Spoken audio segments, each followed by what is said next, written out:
qof walba wuxuu ka hadlayaa saddexaajiyo laakiin 12 sano ka hor marka inta ka tagay noo ambalaas saaran oo Cabdullaahi dhabarkii saare dadka hadasha malaha Cabdullaahi shalay anoo dhaawacan iqaaday haddana waa kana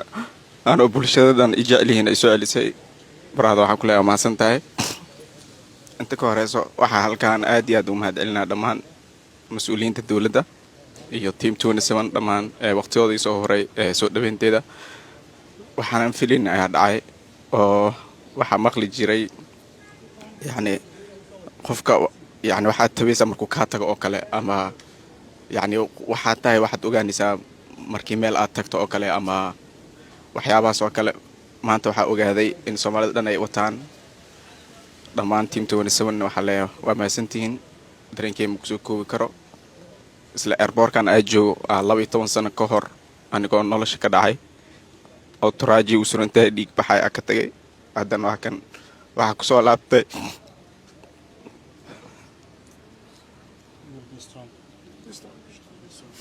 alxamdulilah dhammaan ummad Soomaaliyeed waa mahadsantihiin